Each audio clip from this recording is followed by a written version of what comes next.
Good morning विद्यार्थी मित्रों। कक्षा 11 विषय भूगोल पाठ 12 जलवायु। पिछले वीडियो में हम लोगों ने महाद्वीपीय निगमन तट और महाद्वीपीय निगमन ढाल के बारे में पढ़ा था। यहाँ पर हम लोग गहन सागरीय मैदान के बारे में पढ़ने वाले हैं।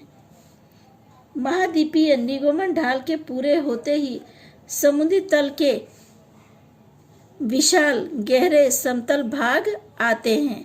यहाँ समुद्र तल का भूपृष्ठ अधिक नियमित बनता है।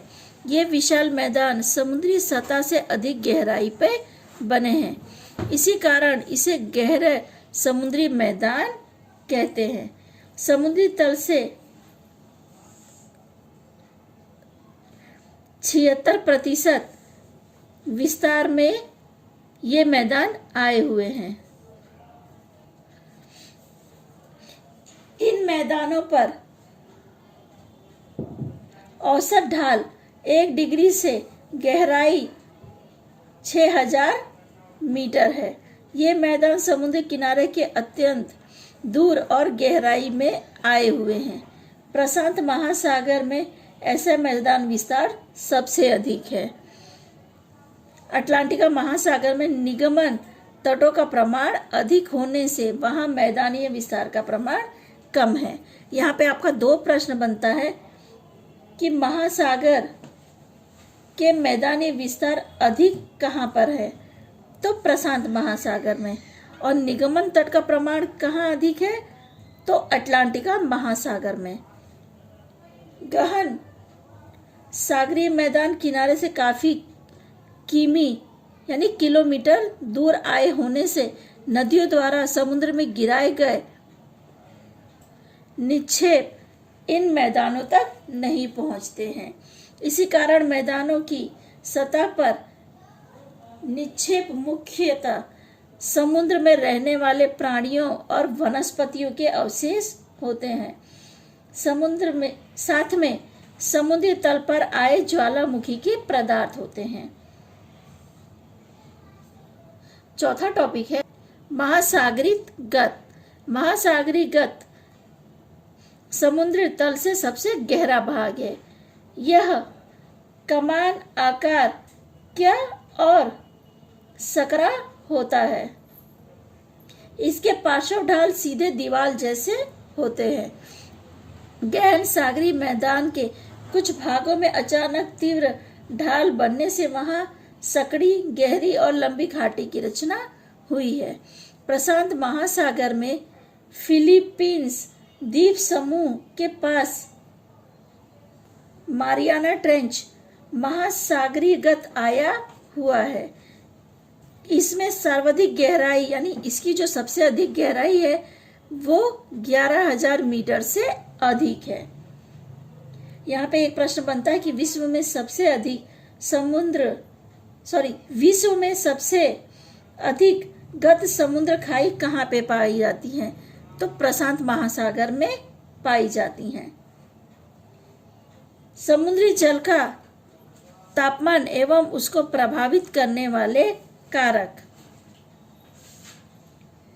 समुद्री जल का तापमान सबसे महत्वपूर्ण भौतिक गुणधर्म है। समुद्र के जल मुख्य रूप से सूर्य विकिरणों से गर्म होते हैं। सूर्य किरणें समुद्र में 200 मीटर से अधिक गहराई में प्रवेश नहीं कर सकती। इससे सामान्यतः समुद्र के ऊपरी जल स्तर अधिक गर्म होती है और नीचे का भाग ठंडा रहता है। महासागरों की सतह का औसत जो तापमान है वो लगभग 17 डिग्री सेल्सियस है और प्रशांत महासागर की जो सतह का औसत तापमान है वो 19 डिग्री सेल्सियस है, जबकि हिंद महासागर की औसत तापमान 17 डिग्री सेल्सियस जितना है। अटलांटिका महासागर की सतह का औसत तापमान 16.9 डिग्री सेल्सियस है। ये अलग अलग महासागरों का हमने सतह का तापमान देखा। अगला टॉपिक है हमारा समुद्री जल के तापमान को प्रभावित करने वाले कारक। सूर्य किरणों की कोणीय लंबाई, समुद्र के भौतिक स्थान, विस्तार और आकार, समुद्र की धाराएं, हवाएं, समुद्री तल की भूपृष्ठ आदि विविध कारक समुद्री जल के तापमान को प्रभावित करते हैं, जिसमें पहला टॉपिक है सूर्य किरणों की यहाँ पे कोणीय लंबाई।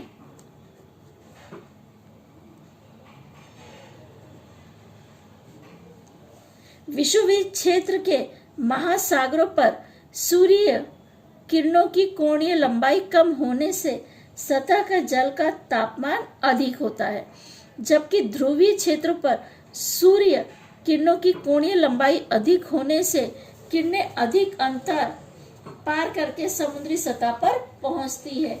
इसलिए ध्रुवीय क्षेत्र में महासागरों की जो सतह का तापमान है वो कम है। सामान्य रूप से विषुववृत्त से ध्रुव की ओर जाने पर महासागरों की सतह का जल का जो तापमान है घटता है। प्रत्येक अक्षांश पर यह औसत 0.5 डिग्री सेल्सियस से या की दर से घटता है। दूसरा टॉपिक है समुद्र के भौगोलिक स्थान, विस्तार एवं आकार। बंधित एवं सीमांत समुद्र का तापमान नजदीक के खुले समुद्र के तापमान से अधिक अथवा कम होता है। इसका आधार समुद्री जल निगमन, पर्वतमाला और किनारे के भूमि खंडों पर होता है। बाल्टिक समुद्र एवं हडसन की खाई पर आसपास के भूमि खंडों का प्रभाव होने से खुले समुद्र की अपेक्षा उसका तापमान कम होता है।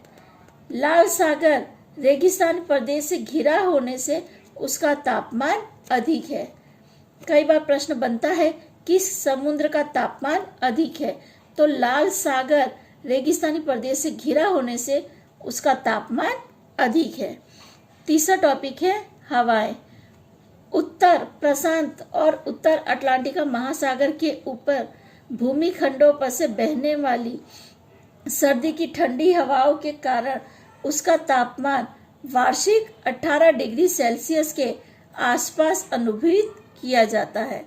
हिंद महासागर के ऊपर से चलने वाली गर्मी की नैऋत्य कोण मानसूनी हवाएं समुद्री जल के तापमान में वृद्धि करती हैं।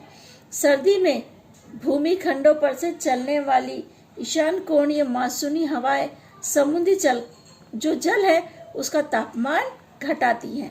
इस तरह हवाएं समुद्री जल के तापमान में परिवर्तन करती हैं। चौथा टॉपिक है हमारा महासागरीय धाराएं। महासागरों के तापमान पर धाराओं का प्रभाव पड़ता है, जैसे कि गल्फ स्ट्रीम नामक गर्म धारा अटलांटिका महासागर के तापमान में वृद्धि करती है, जबकि लेब्राडोर की ठंडी धाराएं तापमान घटा देती हैं। यहाँ पे हमने दो धाराओं के बारे में पढ़ा, एक गर्म धारा जो तापमान में वृद्धि करती है और दूसरी ठंडी धारा जो तापमान को घटा देती है। ठीक है विद्यार्थी मित्रों, आगे की चर्चा हम लोग अगले वीडियो में करेंगे।